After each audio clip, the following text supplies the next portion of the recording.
Thank you. My name is Heidi Cromichael, and I would like to thank you all for allowing me to speak today on behalf of my son, J.T. Crow. I play many roles in life. I am a homemaker and an advocate, but most importantly, a mother to 5 children. J.T. Crow is my second child and firstborn son.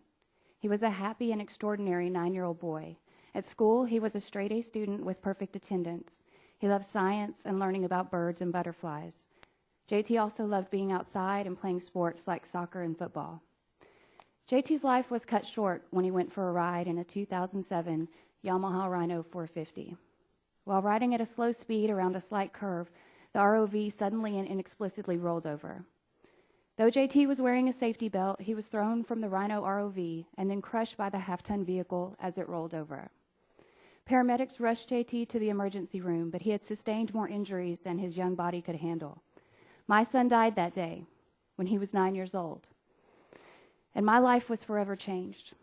On a daily basis, I live with the pain of the tragedy that struck my family and the fear of knowing that it could happen to other families. This fear has led me to become an advocate for ROV safety and industry reform. I've been given the opportunity to use my son's life to make a difference that can save lives. As we sit here this morning, the ROV industry is one that sets its own safety standards and makes its own rules, and innocent people are paying the price. I'm not against ROVs. I just want safe ROVs. Many consumers buy ROVs because they have 4 wheels and sometimes seat belts, roll bars, and roofs, and they look safer than ATVs, but ROVs are not safe. And it has been many years, and every year, every day, that there is not a better solution implemented for ROV safety is a day that more people, more children, our children, are put at risk. When we wrote the Citizens Report on Utility Terrain Vehicle Hazards, an urgent need to improve safety and performance standards in February of 2009, asking for safety and performance standards, including minimum occupant containment, stability, and seatbelt standards, we were hopeful our recommendations for safer ROVs would become standard. We asked for action, nothing happened. An already unacceptably high casualty rate will continue unless action is taken. In 2014, ROV use resulted in at least 61 deaths and 8 more in 2015. While less stringent than the recommended safety measures in the Citizens Report, the CPSC has proposed standards that would significantly improve ROV safety. If the ROV industry really wants to protect their consumers, why wouldn't they want to make the safest product possible? Why wouldn't they want to do all they could do to protect the people who purchase their vehicles? I have been given the opportunity to speak to many families, and we all share a common bond. We have lost someone we love in an ROV rollover accident. Perhaps the most painful part of my role as an advocate for this cause is hearing the heart-wrenching stories from those families. I know I'm not alone in asking this committee to allow the CPSC to move forward with its rulemaking to issue ROV safety standards and stop the senseless death of our loved ones.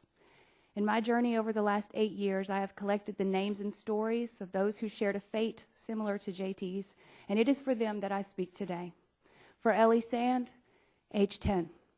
Kristen Lake, 11. Dusty Lockaby, 14. Ashlyn Vargas, 12. Danny Bernard, 18.